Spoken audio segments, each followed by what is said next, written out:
What's up guys, Magic Naps here, and in this video I'm bringing to you a new Airsoft review video on the VFC MP7 gas blowback submachine gun. This thing is a CQB monster and it's really fun to shoot. I'm going to go over all the details as best I can in this video. First things first, like I said, it is a gas blowback submachine gun. It comes with a 45 round green gas magazine. You have your fill valve at the bottom, and you have your track here. So this holds 45 rounds, just like with the VFC Glock mags or most pistol mags. You'll pull the feed lip down and load your BBs down the track. You get your 45 rounds. I find doing about a 5 to 6 second charge is all you need in order to have enough gas to go through all 45 BBs. So overall, from what I've experienced so far, very gas efficient. VFC is known to be stepping up their gas efficiency game as of late, so that's pretty awesome. As far as the gun itself, starting from the rear, you have your adjustable MP7 stock. You'll have this little latch right here. You just pull up on that and you can collapse your stock all the way in. That's position 1. If you pull it back a bit, this is position number 2, the most standard one. You have position number 3, and then you have the 4th position fully extended. Just makes for really nice adjustments, obviously, depending on your preference and all that. But overall, this makes the stock itself is it's comfortable enough, and it seats very well in your shoulder, so that way you can get a nice sight picture, whether you are just using the bare bones iron sights that this gun comes with, or if you attach any kind of red dot style sight to that. Now, one thing to be specific about is that this is the Navy version, so it will come with tri-rails, as you can see here. So if you're looking to attach anything like flashlights or lasers or cameras, you absolutely can do that on this gun. It has a lot more options for that, as opposed to the standard one with the folding foregrip. Not a big fan of that one personally, but you know, to each their own. And the safety, just like with most VFC, or sorry, most H&K guns, is ambidextrous. So you got safe, semi, and then full auto, of course, which is pretty nice. The charging handle is at the back here, just like an AR style. One thing to note is, in order to lock the bolt to the rear, you'll actually have to push up on the bolt release, which is also ambidextrous. There's a lot of ambidextrous things about this gun, but yeah, you will need to actually turn the gun upside down after you pull the charging handle in order to lock the bolt to the rear. So just do keep that in mind if you're looking to lock your bolt back. But either way, like I said, you got an ambidextrous bolt release, so that way you can have slightly faster reloads, which is nice. As well, you also have an ambidextrous mag release. So whether you're righty or lefty, this will allow you to not have to learn anything different than a righty would typically learn when for example, when you're using an AR. But yeah, magazine clicks in nicely. I find the easiest thing is just using your middle finger to push down on that ambidextrous mag release. That way you can strip your mag out and perform reloads. Last couple things, towards the front here, right, where this nub is, that is actually your hop-up arm. So, that is your hop-up adjustment nub. So if you turn it counterclockwise, that will actually increase the hop, and if you turn it clockwise, that decreases the hop. So just bear that in mind. This hop is very sensitive. One thing you'll quickly find is that with most VFC gas blowback guns, apart from pistols, is that they lean more towards using heavier weight BBs. So because I have this for the Airsoft range slash field for solely as a gun rental. We use 0.20 grams because those are the cheapest ones and just good bread and butter to use. But if you're going to be gaming with this as your personal gun, you want to use heavier weight BBs because of the heavy recoil of this gun. One, you'll find BBs will sometimes roll out of the barrel because of how heavy the recoil is. And in addition to because of that, just to reduce that, I would probably suggest not using green gas at all and just use propane for this gun, just to minimize the silicone oil that you're putting through this gun. And so just bear that in mind. If you can, use heavier weight BBs for this gun. You're just going to get a better performance out of it in the end.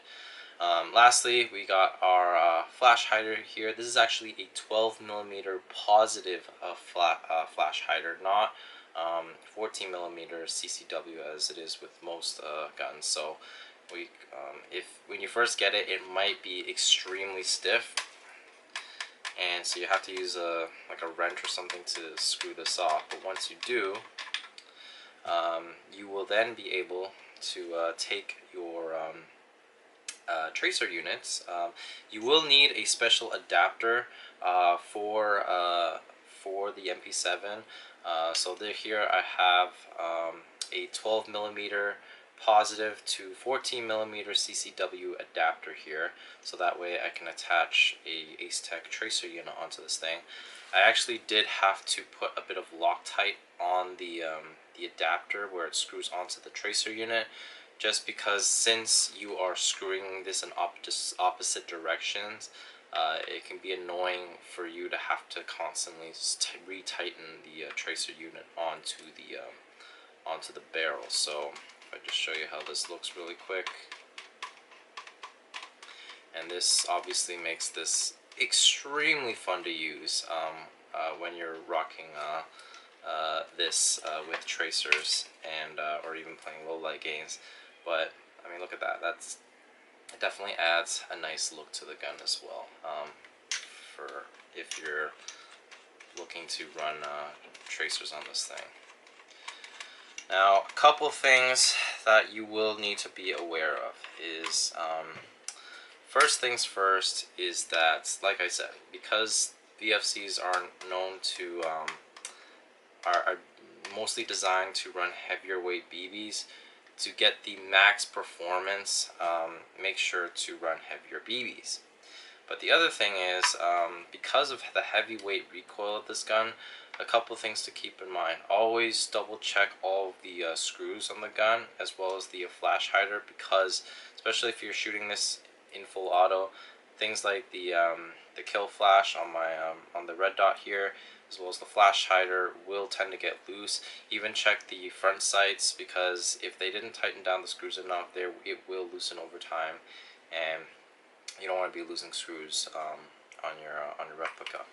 Now the other thing is that the first thing that will always break is the stock latch on this gun. So right around here, the easiest thing is to buy a Clutch Precision steel backplate.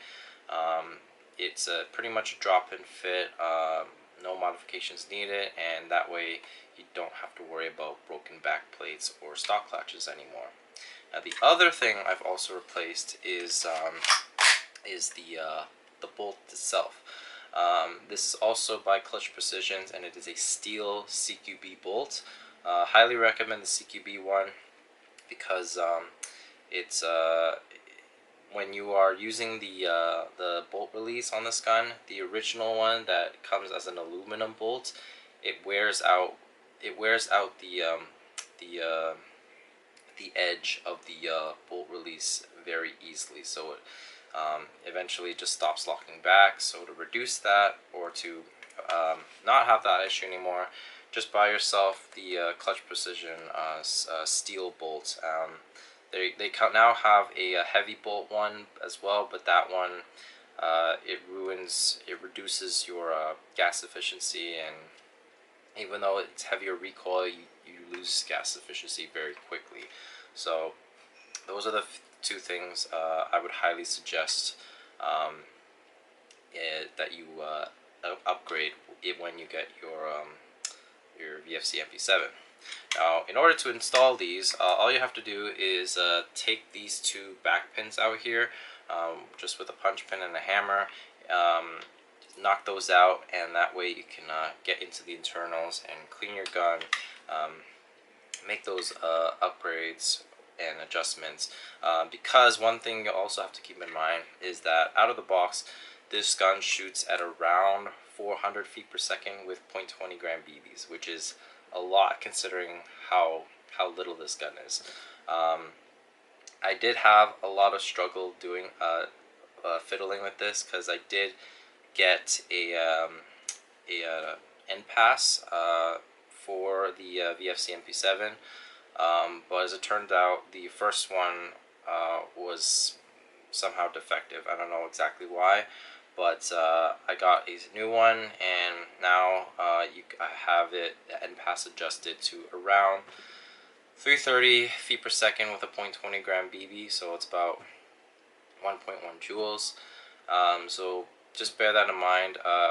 What you can do as well, and Explosive Enterprises has done many videos on this, is that if you're noticing inconsistencies with your gun, with your gas blowback rifle, especially with the VFC ones, you can install a little bit of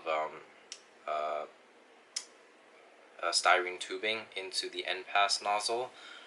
That way, or sorry, into the nozzle, so that way you don't have to, because in order for it to maintain consistency, it has to have a decent amount of gas flowing through the nozzle in order to maintain a consistent FPS. Because if you, for some guns, if it's just way too tight, if it's way too little gas passing through the nozzle, you're just not going to have very consistent FPS when you're shooting this. But as long as you have the hop up adjusted just right, and you have the end pass like tuned just enough, and if you're, again, most importantly, if you're running heavier BBs with this, it will just perform that much better. Yeah, with .20 grams, you're only going to get so much out of this thing, because it's just going to, BBs at a certain distance, they're just going to sky hook upwards, and you're going to notice it even more inconsistency with shooting full auto, because when you shoot full auto, that's when you start to see, occasionally you'll start seeing BBs dip down, because there's just not enough hop-up pressure to put on the top of the BB. But regardless, it still works fine. Just don't expect AEG accuracy with this in full auto. Like AEG in full auto will always triumph over gas blowbacks in full auto. So just bear that in, just have realistic expectations. Let me just show you one more thing here as far as the trigger. It's a very long trigger pull, and as you can see, it has sort of a Glock style trigger safety as well. That's one thing I also forgot to mention. So it's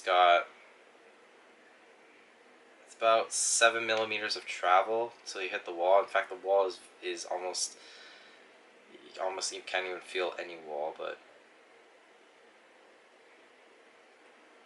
yeah, it's there's very little, it's a not very clear wall when you pull through it. So yeah, let's say it's about actually 8 millimeters of travel, and it's about maybe about a 2-pound trigger maybe, and then the reset, or about, I'd say it's about 7 millimeters of travel, give or take.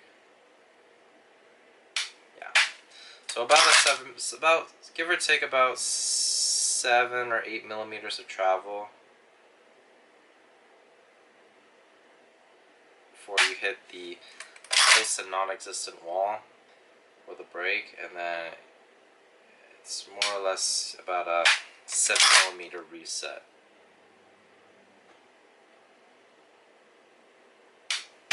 Yeah, it's definitely not a match trigger, but it gets the job done for the sake of gaming with this. So other than that, guys, if you have any questions, leave them down in the comments below. And again, hope to see you guys in my future videos. And until next time, take it easy. Peace out.